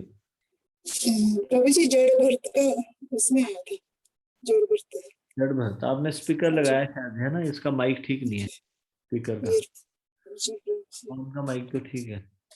हाँ, जड़ भरत जी, जड़ भरत जी ने बिल्कुल ऐसे बने रहते थे जैसे कि पागल इंसान है, गूंगा बहरा बने रहते थे। किस लिए? ताकि कोई उनकी भक्ति में उनको डिस्टर्ब ना करे। तो यहाँ पे शद्र का भी ऐसे ही है, वो इस तरह से बने रहते थे, बहरे, गूंगे, अंधे की तरह। उन्होंने भगवान की शुद्ध भक्ति प्राप्त की और सारे विश्व में विचरण करने लगे। 14वां श्लोक। एवं वृतो वनम गत्वा दृष्ट्वा दावाग्निमुत्थितम् तेनोपयुक्त कर्णो ब्रह्म पाप परम मुनिः।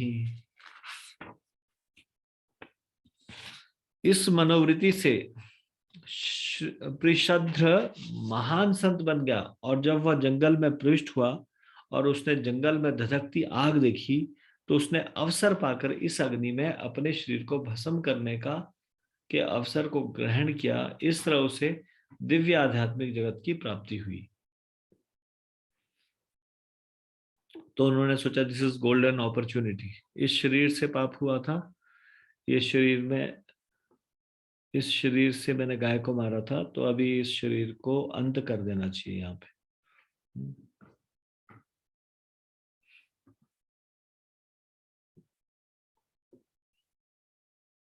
तो यहाँ पे मेरा एक प्रश्न है आप लोगों से, क्या ये आत्महत्या नहीं कहलाया जाएगा? उन्होंने आत्महत्या नहीं की, और आत्महत्या करना अपने आप में एक पाप नहीं है? हम तो सुनते हैं आत्महत्या बहुत बड़ा पाप है। यहाँ पे ये देख रहे हैं कि वो जंगल की धधकती आग में अपने शरीर को भस्म कर देते हैं। आपका क्या विचार है इस बारे में?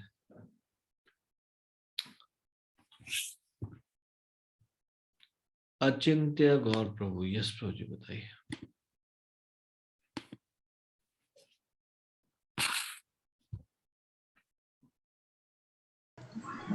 हरे कृष्णा, मैं जानता हूँ प्रभु जी। ऐसा लग रहा है कि एक तो पहले प्रभु जी वो पश्चाताप की अग्नि में प्रभु जी जल रहे थे इस बात से कि उनसे गोवध हुआ था, और प्रभु जी साथ में फिर उन्होंने पश्चाताप की जो विधि अपनाई थी वो भगवान का स्मरण, भगवान को रिमेम्बर, हमेशा भगवान के चिंतन में रहते थे। तो प्रभु जी इस कारण से उस समय चिंतन करते हुए उन्होंने शरीर को ऐसे छोड़ा, तो प्रभु जी तो नहीं आएगा मुझे ऐसा लग रहा था। क्या दोबारा बोलेंगे लास्ट वाला? प्रभु जी एक तो कि वो पश्चाताप की अग्नि में थे, उनसे ऐसा गोवध हो गया था, तो उन्होंने इस विधि को अपनाया, भगवान, उन्होंने सब कुछ त्याग करके भगवान का स्मरण करना शुरू किया, भगवान का चिंतन करते थे, तो वो एब्जॉर्प्शन में थे भगवान के। और तो उन्होंने सोचा इस शरीर से पाप हुआ था, तो इस शरीर को नष्ट कर देना चाहिए, मतलब, लेकिन जो भगवान का जो मतलब स्मरण था वो उनको बना हुआ था। तो ऐसा नहीं कि उन्होंने आत्महत्या के विचार से इस पश्चाताप की अग्नि में ऐसा होते हुए उन्होंने शरीर छोड़ा। ठीक है, धन्यवाद। किसी को कुछ ऐड करना है इसमें? तो प्रभु जी ने कहा। कि ये आत्महत्या नहीं थी, ये बात हरे कृष्ण प्रभु जी, धन्यवाद प्रणाम। धन्यवाद जी। प्रभु जी ने बिल्कुल सही बताया कि मेरी मति में ऐसे आ रहा था, क्या इसको प्रभु जी डिस्टर्बेंस आ रही है क्या इसमें? वो चार्जिंग लगा रखी है अभी? प्रभु जी मेरी तरफ से नहीं आ रही है प्रभु जी आवाज। अच्छा, अभी आवाज ठीक आ रही है। हाँ। हाँ जी प्रभु जी। प्रभु जी मेरी बुद्धि में आ रहा था, आपकी पुष्टि चाहिए प्रभु जी कि इसमें मुझे ऐसे लग रहा था कि जैसे हमें अपने पूर्व जन्म के कर्मों के हिसाब से शरीर मिलता है और कहीं ना कहीं हम भौतिक संसार से अटैच्ड रहते हैं। तो जब तक फिर हम अपने कर्म फलों को पूरा भोग ना लें और अपनी मतलब आसक्ति के कारण अगर कहीं ना कहीं हम अपना शरीर छोड़ते हैं अपनी मति के अनुसार, तो फिर तो वो आत्महत्या है। बट यहाँ पे तो उनको वैराग्य हो गया है और उनको पूर्ण ज्ञान की प्राप्ति हो चुकी है। तो जब शरीर से उनका वैराग्य हो गया, उनका सूक्ष्म शरीर है, वो इस भौतिक शरीर से उनको कोई अभी लेना देना नहीं है, वैराग्य आ गया है। तो ये हमारे जीवन का चरम लक्ष्य होता है कि हमें वैराग्य आ जाए। तो और फिर वो जैसे प्रभु जी ने बताया कि भगवान के पूर्ण चिंतन में और भक्ति योग, उन्होंने भक्ति योग करके और ये अग्नि में अपना शरीर छोड़ा। तो प्रभु जी ये मुझे लग रहा था कि उनको भक्ति योग प्राप्त हो गया और वैराग्य हो गया इस भौतिक शरीर से, तो इसकी अब कोई आवश्यकता नहीं रहेगी। हरे कृष्णा प्रभु जी, धन्यवाद। क्या प्रभु जी हम ऐसे समझ सकते हैं क्या? ऐसे मेरी मैं बताता हूँ बाद में। और कुछ बोलेंगे? हरे कृष्णा प्रभु जी, धन्यवाद। हरे कृष्णा प्रभु जी, दंडवत प्रणाम प्रभु जी। प्रभु जी ये प्रभु जी ने एकदम सही बोला चित्त कौर प्रभु जी ने। बट प्रभु जी एक चीज और है, भगवत गीता में भी बताया गया है योगियों के बारे में कि शरीर की आहुति देते हैं, यानी कि ना जो योग के अंदर शरीर की आहुति देते हैं। तो ऐसा भी है कुछ प्रभु जी जो किया गया, जिस प्रकार से उन्होंने अपना शरीर भस्म कर दिया? कैसे देते हैं? आहुति कैसे देते हैं? प्रभु जी योग साधना के ही द्वारा शरीर की जो है, शरीर में ही आहुति देते हैं, जिससे यानी कि वो मुक्ति प्राप्त कर लेते हैं ऐसे योगी। इसी चीज से संबंधित फॉर एग्जाम्पल प्रभु जी उदाहरण तो मेरे को याद नहीं आ रहा है, बट मैंने भगवत गीता में पढ़ा था और सुना भी था लेक्चर के अंदर, तो ये उसी से रिलेटेड मेरे को लग रहा है प्रभु जी। हरे कृष्ण। वो तो अपने प्राण को कभी भी छोड़ देते हैं योगी लोग। यहाँ पे तो उन्होंने जलने दिया शरीर को, है ना, ये थोड़ा केस डिफरेंट है। चलो ठीक है, आप सभी लोगों के उत्तर ठीक ही हैं। ये आत्महत्या नहीं कहलाया जाएगा। पहली बात तो उन्होंने अपने शरीर को स्पेशली कोई समाप्त करने का प्रयास नहीं किया। जैसे कोई व्यक्ति किसी को कहे आपने दाढ़ी क्यों बढ़ाई है, वो बोले मैंने तो कुछ किया ही नहीं, दाढ़ी तो अपने आप से बढ़ी है। बढ़ाता है कोई व्यक्ति या अपने आप बढ़ती है दाढ़ी? हाँ, काटी नहीं है वो चीज, वो अलग चीज है। बढ़ाई तो नहीं है, बढ़ाई तो भगवान ने बढ़ाई है। हाँ, वैसे ही यहाँ पे जंगल में इन्होंने अपने शरीर में आग नहीं लगाई है। जंगल में आग लग रही थी, ये भगवान के धाम, भगवान के विचारों में मग्न थे और जंगल की आग में इनका शरीर जल गया। तो इन्होंने कोई स्पेशल प्रयास नहीं किया अपने शरीर को खत्म करने का। पर मान लीजिए अगर स्पेशल प्रयास भी करता है कोई व्यक्ति और इस संसार से दुखी होके या फिर इस संसार के अपने कर्म फलों के बचने के लिए वो, और जो शरीर को नश्वर समझ के उसको योग अग्नि से जैसे भस्म कर देते हैं। कोई एग्जांपल किसी को याद आ रहा है योग अग्नि से किसी ने अपने शरीर को जला दिया हो? हाँ, अनम्यूट करके बोलिए। हरे हरे कृष्ण में जाता जी। दो उदाहरण याद आ रहे थे, एक तो धृतराष्ट्र का भी है और प्रभु जी ऋषभ देव जी का भी है ऐसा। धृतराष्ट्र जी ने भी योग अग्नि से अपने शरीर को जला दिया, तो उसको भी वो नहीं बोलेंगे, आत्महत्या नहीं बोलेंगे। क्योंकि वैराग्य उत्पन्न हो जाने पर फिर इस शरीर को नश्वर समझकर इस शरीर को त्याग देना। ऐसा ही इन्होंने भी किया है। इस वैराग्य उत्पन्न हो जाने पर, कृष्ण से प्रेम उत्पन्न होने पर इस शरीर को नश्वर समझकर इस शरीर का परित्याग कर देना। हालांकि यहाँ पे इन्होंने कोई विशेष प्रयास नहीं किया है। सिर्फ अग्नि आ रही है, वो जंगल में, वो उसको छोड़ के कहीं अपने को बचाने का प्रयास नहीं किया, भागे नहीं है। जैसा भी ये शरीर वैसे ही नष्ट होने वाला है, ठीक है, भगवान में मन लगाते हुए भगवान को प्राप्त किया। इस तरह से आत्महत्या होता है जब हम किसी पर्सनल, अपने व्यक्तिगत महत्वाकांक्षा के कारण इस शरीर को नष्ट करता है। यहाँ पे पर्सनल या कोई अपनी व्यक्तिगत महत्वाकांक्षा नहीं है, भगवान की तुष्टि और भगवान में ही मन लगा के रखना, यही एक मुख्य चीज है। उसमें पर्सनल कोई खुद के कुछ विशेष प्रयोजन नहीं है, कुछ विशेष अपना कोई स्वार्थ नहीं है, ठीक है। इसलिए इसको आत्महत्या नहीं बोलेंगे। तात्पर्य, भगवत गीता के 4थे अध्याय के 9वें श्लोक में भगवान कहते हैं, जन्म कर्म च मे दिव्यम एवं यो वेति तत्वतः त्यक्त्वा देहम पुनर्जन्म नैति मामेति सो अर्जुन। हे अर्जुन, जो मेरे जन्म तथा कर्म की दिव्य प्रकृति को जानता है, वह शरीर को त्यागने पर इस भौतिक जगत में पुनः जन्म न लेकर अब मेरे नित्य धाम को प्राप्त होता है। त्रिशद्र को अपने कर्म के कारण अगले जन्म में शूद्र होने का शाप मिला था, किंतु उसने संत जीवन स्वीकार करके भगवान में अपने मन को केंद्रित किया और शुद्ध भक्त बन गया।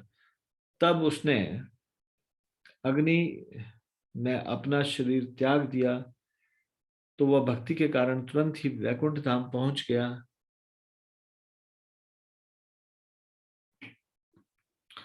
जैसा कि भगवत गीता में वर्णित है, मामेति, पूर्ण पुरुषोत्तम भगवान का चिंतन करते हुए जो भक्ति में सेवा की जाती है, वह इतनी शक्तिशाली होती है कि यद्यपि त्रिशद्र, जिसे शूद्र बनने का शाप मिला था, वह शूद्र बनने के भयावह परिणाम से बच गया और भगवत धाम वापस पहुंच गया। जैसा कि ब्रह्म संहिता के 5वें स्कंद के 5वें अध्याय 5वें अध्याय के 54वें ब्रह्म संहिता के 5वें अध्याय के 54वें श्लोक में कहा गया है,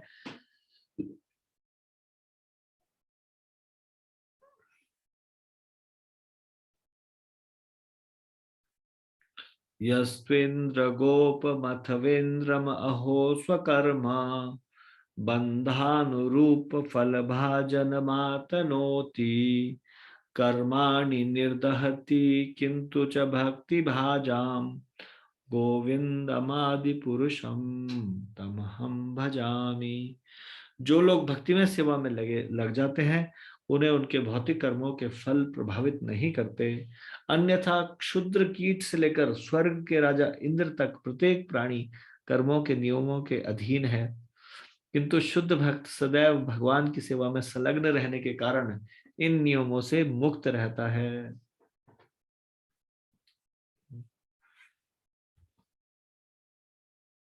15वां श्लोक, कवि कनीयान विश्येषु निस्पृहो विसृज्य राज्यम सह बंधुभिर्वनम निवेश्य चित्ते पुरुषम स्वरोचिषम विवेश कैशोरवयाग परम गता।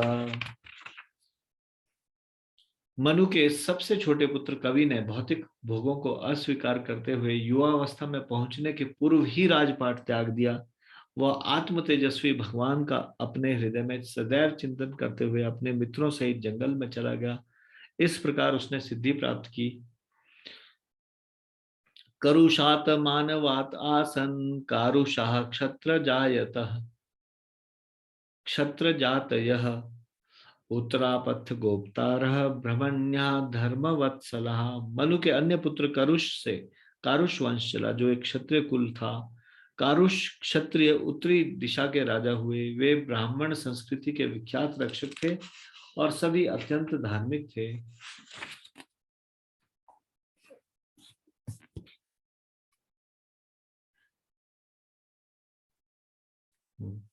तो ये पहले 15 श्लोकों तक ये बताया था कैसे पृष्ठधा और कवि के बारे में। तो अभी ये 16वां श्लोक हो गया।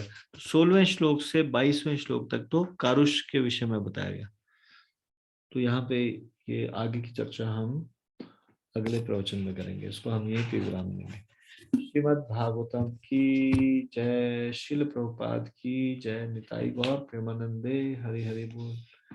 आपका कोई आज के प्रवचन से कोई प्रश्न है या टिप्पणी है तो कृपया हाथ खड़ा कीजिए।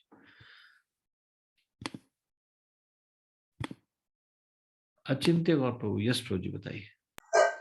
हरे कृष्णा प्रभु जी, प्रणाम Prabhu ji, thank you so much for today's Bhagavatam lecture. Prabhu ji आवाज ठीक आ रही है मेरी?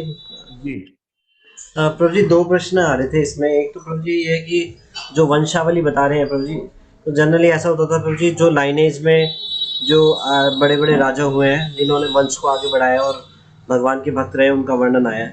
तो प्रभु जी एक चीज़ क्लियर हुई कि यहाँ पे सुखदेव गोस्वामी ऐसे मतलब वंशावली का तो बता रहे हैं, लेकिन उनका इम्पोर्टेंस ये है कि भगवान के भक्तों के बारे में बता रहे हैं। जैसे प्रभु जी प्रशब्दन की बात करें तो उनकी कोई वंशावली आगे नहीं बढ़ रही है, लेकिन उनकी ग्लोरीज है कि वो भगवान के भक्त है, इस प्रकार से उन्होंने कार्यकलाप किए। तो एक तो प्रभु जी ये चीज़ लगी आज की, उनको भी वर्णन कर रहे हैं। वंशावली आगे नहीं बढ़ी, लेकिन उनके बारे में बताया। प्रभु जी दूसरा प्रभु जी एक ये बात आ रही थी प्रभु जी, पता नहीं प्रभु जी ये मेरा क्या ऑफेंसिव भाव है क्या ऐसा? प्रभु जी एक मतलब ऐसे एकदम से मुझे करेक्ट कीजिएगा प्रभु जी, तो मेरे मन में ऐसा भाव आया प्रभु जी एकदम से, मुझे लगा ऑफेंसिव हो सकता है। जो वशिष्ठ जी हैं उन्होंने प्रभु जी उनको श्राप दिया था कि अगले जन्म में शूद्र बन जाओ। उन्होंने भगवान की भक्ति करके उसको नलीफाई कर दिया। मतलब मुझे ऐसा आ रहा था कि गुरु ने बोला कि अगले जन्म में, और ये इतनी ग्लोरीज है भगवान की भक्ति की, मतलब वो सब कुछ नलीफाई कर देती है प्रभु जी। तो ये आ रहा था कि मुझे गुरु ने श्राप दिया और वो मतलब उन्होंने उसको स्वीकार ना करके, मतलब और अच्छा ही प्रभु जी करनी भगवान की भक्ति है, लेकिन ऐसा स्वीकार नहीं, उन्होंने उसको शिरोधार्य किया, उन्होंने उनको प्रणाम किया। वो तो भगवान, देखो who is there to decide कि अगला जन्म लेना है या नहीं लेना, वो तो भगवान के हाथों में है ना। देखो अगर वो उससे बचने के लिए कुछ प्रायश्चित करते या कोई तरीका ढूंढते कैसे बचा जाए कैसे बचा जाए, वो इस बारे में चिंतित ही नहीं है श्राप के बारे में। वो अपना भगवान की भक्ति में लगे हैं और इसके कारण भगवान ने डिसाइड किया उनको नई जन्म दिया जाए। उन्होंने श्राप को स्वीकार किया, इसलिए कहा जाएगा क्योंकि रिटेलिएट नहीं किया, कोई वापस श्राप नहीं दिया। पहले के लोगों में सभी में सामर्थ्य होती थी कि वो श्राप दे सके। वो श्राप दे भी सकते थे, लेकिन वो अपराध बोध से ग्रस्त थे कि हाँ उनसे गलती हुई है, तो आपका श्राप शिरोधार्य। ऐसा नहीं स्वीकार किया है उन्होंने, लेकिन भगवान ने उनको कोई भी ये सजा देनी नहीं चाहिए, इसलिए भगवान ने नलीफाई कर दिया। ठीक है प्रभु जी, थैंक यू। तो प्रभु जी मतलब ये मतलब इनकी मिस्टेक थी वशिष्ठ जी की, और भगवान ने इसको करेक्ट। जब हम कभी ऐसे चीजें पढ़ते हैं कोई महान व्यक्ति के बारे में, तो फिर हमको ये सोचना चाहिए कि कुछ ऐसी भगवान की प्रेरणा रही होगी या कुछ भी ऐसा रहा होगा। वशिष्ठ जी सदा आदरणीय है, हमारे लिए आदरणीय है। श्री रामचंद्र जी के सूर्यवंश के वो वशिष्ठ जी पुरोहित है, तो इसलिए जो है वो हमारे लिए रामचंद्र जी के लिए भी आदरणीय है, तो हमारे लिए कैसे नहीं आदरणीय होंगे। जो भी उन्होंने कार्य किया उससे ये कुछ लेना देना नहीं, हम तो खुद से ही सुधर जाए वही बड़ी बात है। ये तो जैसे कभी हमने पढ़ा था उसमें चैतन्य भागवत में कि 2 वरिष्ठ भक्तों में अगर आपस में कुछ मतभेद हो, डिवोटी है, अगर वो एक का पक्ष ले और एक को बोले कि इसकी गलती है ये सही है, ऐसे मन में भी विचार कर ले कि ये सही ये गलत, तो वो तो आपस में कभी भी सुलह हो जाएगी, उनका तो ठीक हो जाएगा। उस जो व्यक्ति मन में किसी उस व्यक्ति को दोष दे रहा होगा कि ये व्यक्ति की गलती थी, वो सारा अपराध लेके जाएगा, है ना। तो इसलिए ये ऐसे बड़े बड़े लोगों की बात हो रही है जो भगवान के कुलगुरु इत्यादि है। इनके विषय में क्या कहा जाए, इनके विषय में तो यही कहा जा सकता है कि भगवान की कुछ ऐसी प्रेरणा उनके हृदय में आई कि उन्होंने ऐसा कर दिया। जी भैया, थैंक यू सो मच। हरे कृष्णा। धन्यवाद। भुवन प्रभु, यस प्रभु जी बताइए। हरे कृष्णा प्रभु जी, दंडवत प्रणाम Prabhu ji. Thank you very much for the beautiful lecture Prabhu ji, and specially जो गौ माता के बारे में आपने बताया ग्लोरिफिकेशन की, वो बहुत अच्छा लगा प्रभु जी। मैं ये पूछ रहा था कि जैसे जी जिन्होंने ये अपना ये व्रत लिया हुआ था कि वो गाय माता की यानी कि रक्षा करेंगे और रात में भी उठे रहेंगे, तो उन्होंने अंधेरे में गाय माता को बचाने के लिए बाघ से गलती से यानी कि गाय माता का वध कर दिया। तो प्रभु जी अब आपने अभी बताया कि उसमें उनको एक प्रकार से उनकी गलती नहीं थी और वो अपराध नहीं बनता है, तो फिर भी उन्होंने उसको सिरोधार्य करा गुरु वशिष्ठ जी के श्राप को, और बाद में भक्ति के द्वारा अपने आप को यानी भगवान के धाम चले गए। बट प्रभु जी जैसे कि आप बता रहे थे कि अपराध नहीं है, पर यानी कि जाने अनजाने में भी जैसे हम लोग किसी प्रकार का अपराध करते हैं, किसी जीव की हत्या हो जाती है, इतने छोटे मोटे जीव जो जाते हैं हमारे पाँव के नीचे दब जाते हैं। तो मैंने तो एक जगह ये भी सुना था कि चाहे हमें जान के करें या अनजाने में करें, अपराध अपराधी होता है। और इससे रिलेटेड जो भीष्म पितामह है उनके बारे में भी पता चला कि उन्होंने किसी सांप को पहली बात तो ये कि मैंने ये नहीं कहा कि वो अपराध नहीं है। ये एक गंभीर अपराध नहीं बनता, अनजाने में हुआ है, और इसमें दोष तो है, दोष तो है क्योंकि उनके हाथ। अगर कोई भी व्यक्ति किसी से भी व्यक्ति हत्या होती है, इस संसार में भी ये देखा जाता है whether it was his intention और नॉट। जब इंटेंशन नहीं है तो उसको कम सजा मिलती है, जिसकी इंटेंशन होती है उसको ज्यादा मिलती है। तो भगवान का जो ये जो लॉ एंड ऑर्डर सिस्टम है, इसमें भी ऐसे ही होता है। जब कोई जानबूझ के करता है प्लान बना के, उसको ज्यादा बड़ी सजा मिलती है, और जो गलती से करता है, गलती से उससे होता है, तो उसको भी वो भी सजा का अधिकारी होती है, लेकिन उसको कम सजा मिलती है। कहने का मतलब ये कि था अपराध था, बट ये अनइंटेंशनली था, तो इसमें सजा का कम प्रावधान है आपके जो बोल रहे हैं। ठीक प्रभु, ठीक है, थैंक यू वेरी मच प्रभु। हरे कृष्णा प्रभु, दंडवत प्रणाम। धन्यवाद। प्रमोद गुप्ता प्रभु जी।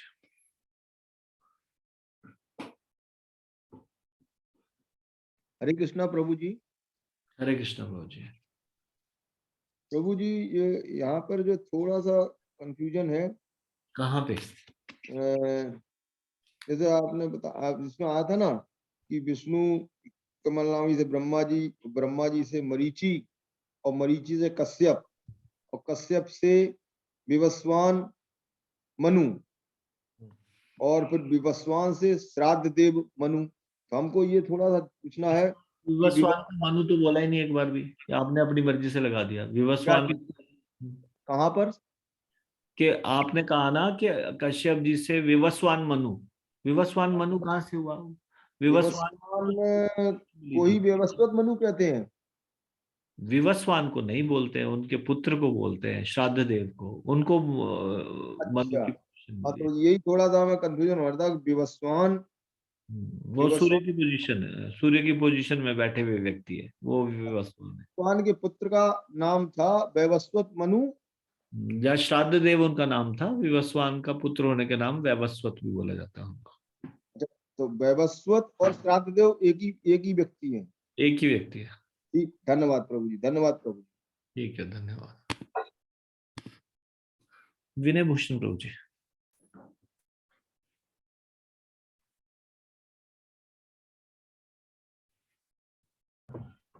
हरे कृष्णा वेदन।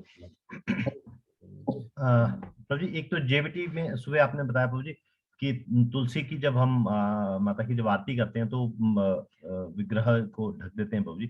तो जैसे आजकल हम कर रहे हैं वो छोटी सी प्रतिमा जिसमें भगवान कृष्ण जी और उनका फोटो है साथ में, उसको हम साथ में तुलसी जी के रख के आरती करके उनकी प्रदक्षिणा कर रहे हैं प्रभु जी। तो वो ठीक है? भगवान जी की प्रदक्षिणा कर रहे हैं साथ साथ में। जब मंदिर की प्रदक्षिणा करते हैं, मंदिर के अंदर तुलसी नहीं होती है ना भगवान के साथ रखी हुई।